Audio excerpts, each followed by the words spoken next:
Hey guys, just wanted to do a quick workbench video about ceiling fan smart controls. I've recently added a new ceiling fan smart control to my arsenal, which is the Leviton fan speed controller, which you see right here.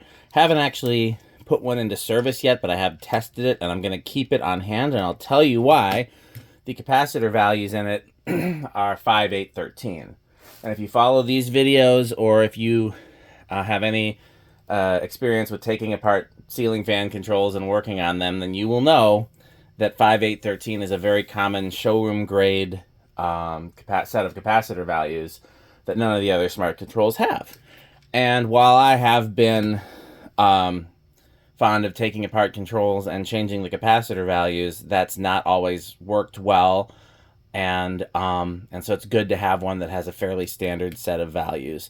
The Treatlife, which is what I've been swearing by when I want 4 distinct speeds, is not easy to change the capacitors in, and they're 3, 5, 5, 5, and then total to 9, which I don't know where they got those values. They work fine for some of my fans, and some of them they don't. This is, as far as I can tell, the only smart fan controller that plays well with echo and whatnot, that also has a built-in light dimmer. So I've been using these anywhere I need a light dimmer. This is their standalone fan one, which I don't tend to use because most of the time if I'm going to use a standalone fan one, I'll use something different. These are the infinitely variable solid state smart controls that I get directly from China. Those are my favorite.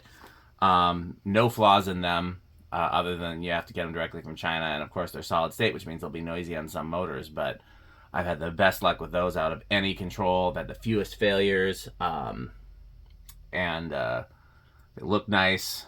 Yeah, these are my favorite. You just can't use solid state on everything, plus they don't have a light dimmer option. They used to make them with like an on-off light option, and that was silly. So here's the Leviton. I believe I got it on Amazon for less than the Treatlife costs. Downside, of course, there's no light dimmer. I did take it apart to see how easy it would be to swap the capacitors in it. And easier than the Treatlife, but not as easy as I would like.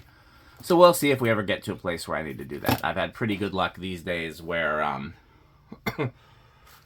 anything that that doesn't play well with solid state either can work fine with the standard Treatlife values or should work fine with the 5, 8, 13.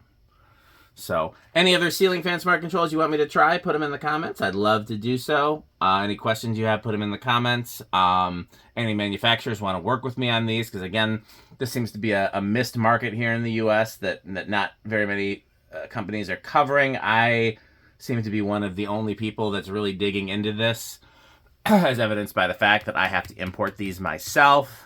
Yeah, I think most people that want a smart fan are just getting a smart fan and they're not bothering to smarten their old fan, which is fine, but there's got to be other people like me that want to do it. So that's all I have for today. Hope you've enjoyed. Thanks for watching. Of course, continue to like, comment, subscribe, and support our sponsors. And the way you can do that, of course, is to buy FanStick. Thanks for watching.